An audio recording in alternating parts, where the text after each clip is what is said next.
Entendez exactement par « vous êtes de retour ».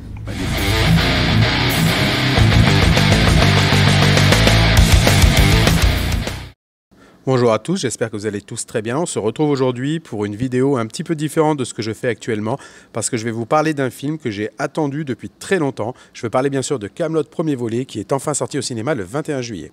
Alors avant toute chose, cette vidéo n'est pas sans spoiler. Alors ceux qui n'ont pas vu le film, je vous invite à la regarder une fois vos retrouvailles avec le Royaume de l'Ogre.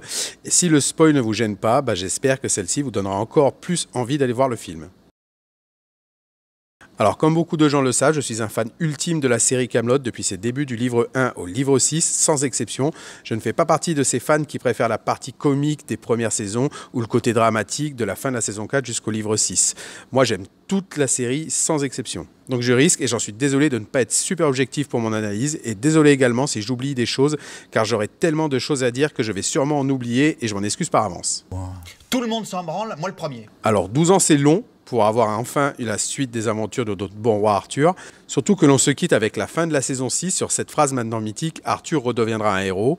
Une fin de saison qui nous aura laissé un goût d'inachevé, d'histoire non finie et qu'on allait devoir prendre notre mal en patience pour avoir la suite. Et c'est enfin chose faite avec l'arrivée de ce film tant attendu et on sent qu'Alexandre Astier a voulu faire plaisir à la grosse communauté Kaamelott qui, comme Gerceval, lui ont toujours été fidèles. Gerceval ? Perceval de Galles. Pour ça, le film est truffé de références à la série, vous ne serez pas perdus. Par contre, ceux qui n'ont jamais vu la série auront peut-être plus de mal à accrocher au film, ce que j'arriverai à comprendre.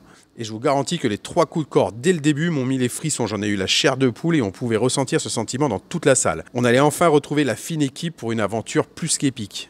On voit quand même pas ça tous les jours. Et il y a beaucoup de choses que j'ai énormément aimées dans ce film, d'autres un petit peu moins, mais rien de bien grave. Et que même ce que j'ai le moins aimé, je l'ai adoré quand même. Donc je vous l'ai dit, je ne vais pas être super objectif du tout. Une des premières choses qui m'a énormément plu dans Kaamelott premier volet, c'est l'ajout de tous les nouveaux personnages. Avec parmi eux Sting, Jenny Bess ou encore Clovis Cornillac et bien sûr Guillaume Gallienne. Ces nouveaux protagonistes se font tellement bien dans l'histoire, dans les décors, ils sont tellement bien intégrés qu'on accroche direct à leurs personnages. Je mettrai une mention plus à Guillaume Gallienne, qui a été celui que j'attendais le moins et au final qui a su par son jeu, sa façon de parler, son charisme et surtout son talent d'acteur me faire accrocher à son personnage direct. Et c'est un des personnages que j'aimerais beaucoup revoir par la suite. Clovis Cornillac, l'acteur multicarte, ce mec sait tout simplement tout jouer, il est drôle et dramatique à la fois, il est tout le temps très bon. Il y aurait moyen de réduire la voilure sur la connerie ? Et enfin, on a pu voir les fameux envahisseurs saxons qu'on a beaucoup entendu parler dans la série. On a pu les voir en vrai, incarnés par Sting et Jenny Bess à l'écran, qui tout le long du film passent de personnages antipathiques à attachants sur la fin du film. Même si on sent que quelque chose va se jouer avec eux et qu'on n'a pas fini de les voir, j'espère les voir aussi dans la suite. Quant aux retrouvailles avec nos compères habituels, je peux vous garantir que vous ne serez pas déçus. Ils sont quasiment tous là, à part quelques-uns, mais ça j'en parlerai un petit peu plus tard. Qu'est-ce que vous avez à sourire comme des glands ?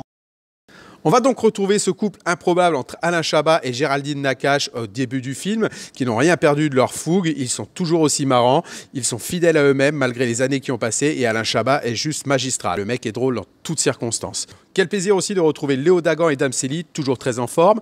Merlin, beaucoup plus intelligent qu'il n'y paraît, mais qui ne lâche toujours pas un sort. Et oui, pour les druides, dès qu'ils sont enfermés, la magie s'annule. Alors quand on se retrouve dans une grotte, je vous raconte pas. On retrouve également Lancelot dans un costume de roi de l'ogre beaucoup trop grand pour lui, accompagné des maîtres incontestés le roi Lot, toujours interprété par le grand François Rollin, Dagonet, mais aussi, alors là, j'ai trouvé ça un petit peu bizarre, du Père Blaise et du jurisconsulte. Alors en revanche, et ça ce sera un avis personnel, je trouve Lancelot un peu affable pour ce qui est censé être un tyran. Il se fait mal parler, traité de zinzin par un Christian Clavier qui nous fait du Christian Clavier pendant tout le film. Et j'ai trouvé ça un peu moyen, je m'attendais à quelqu'un d'un petit peu plus hard, un peu comme le père d'Arthur Pendragon. Juste. On pourrait peut-être l'appeler aussi le bon, le sympathique, pourquoi pas. Le mou. Le gentillet.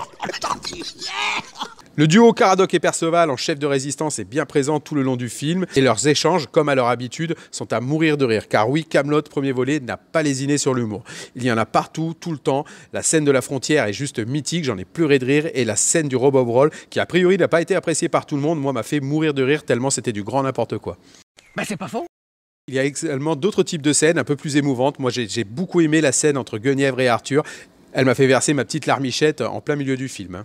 Par contre, il y aura certains personnages que l'on retrouvera le temps d'une petite scène et puis c'est tout, et c'est bien dommage.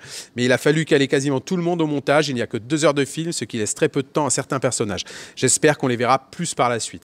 Les décors sont juste sublimes, que ce soit les scènes en intérieur ou en extérieur. On peut dire qu'Alexandre Astier nous a fait voyager. On passe du désert à la froideur de Carmélide, en passant par la verdure bretonne, des mines. On retrouve notre ancienne taverne qui sera détruite, mais qui servira d'entrée secrète à la résistance. Et enfin, on peut voir à quoi ressemble Kaamelott. Je me le suis tellement imaginé dans ma tête que ça fait plaisir de le voir en vrai. Le château de Léo Desgans, et ça aussi, ça fait plaisir.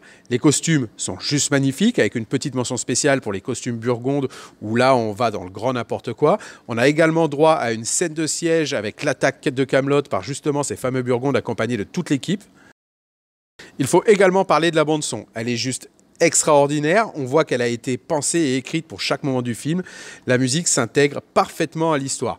Et je dirais même qu'elle est indissociable du film tellement l'alchimie entre l'image et le son est convaincante. Alexandre Astier nous montre encore une fois son talent musical, car c'est lui qui a écrit toute la bande-son. Et enfin, le retour dans notre beau roi. Non, commencez pas, je suis absolument pas roi, il n'y a pas besoin de se lever. Alexandre Astier est juste magistral dans son rôle. Il retrouve rapidement son phrasé, ses mimiques. On a l'impression au final de jamais l'avoir quitté. Il est juste excellent dans son rôle. C'est un rôle qui est fait pour lui, écrit pour lui et par lui de toute façon. Mais même si je suis un fan incontesté, il y a quand même une petite chose qui m'a un peu moins plu.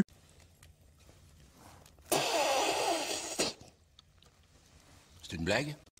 Comme je l'ai dit plus haut, il y a beaucoup de personnages à caler en 2 heures et j'aurais aimé voir plus de temps avec les paysans, Vénèque ou encore Dame m'évanouit, la mocheté, ou d'autres que j'ai dû oublier.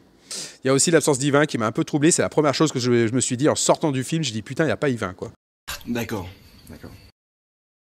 Bref, 12 ans, c'est trop long et 2 heures, c'est beaucoup trop court. Il y a sûrement encore beaucoup de choses à dire sur ce film, peut-être parler d'un côté un peu plus technique, mais je suis juste un fan, je ne suis pas un expert en cinéma. Je parle juste de ce que j'aime en occultant certains défauts que je n'aurais sûrement pas vus. Au jour d'aujourd'hui, le film en est à plus d'1 million d'entrées, donc je pense et enfin j'espère que c'est bien parti pour avoir notre second volet. Juste, monsieur Astier, s'il vous plaît, ne vous faites pas attendre 10 ans de plus, s'il vous plaît. Vous croyez vraiment que vous avez les moyens de me convoquer? Je suis là parce que je veux bien. Et si vous m'avez fait déplacer pour rien, je vous balance 15 jours dans une cage sans boire ni bouffer et je me démerde pour vous choper le typhus. Je vous écoute. J'en profite au passage pour remercier 2 youtubeurs qui ont su entretenir la flamme de tous les fans de Kaamelott durant toutes ces années et qui ont fait un travail formidable et qui ont réussi à nous tenir en haleine pendant toute cette période. Je parle bien sûr de SciPlay et de Capsule Pop. Je vous mettrai les liens de leur chaîne en description. Il y a des centaines de vidéos à voir. Il y a énormément de sujets sur Kaamelott. Vous allez vous régaler pendant un max de temps. Et vous, dites-moi ce que vous avez ressenti du film, je le lirai avec plaisir. C'est tout pour moi pour cette vidéo un peu spéciale sur Kaamelott premier volet. N'hésitez pas à me dire si vous avez aimé ce type de vidéo un peu hors série dans les commentaires. Même si vous n'avez pas aimé, vous pouvez me le dire, je ne serai pas vexé. Et si vous avez aimé cette vidéo et si ce n'est pas déjà fait, merci de mettre un pouce bleu et à vous abonner à la chaîne, ça fait toujours grandement plaisir. Sur ces belles paroles, je vous laisse et je vous dis à très bientôt. Salut!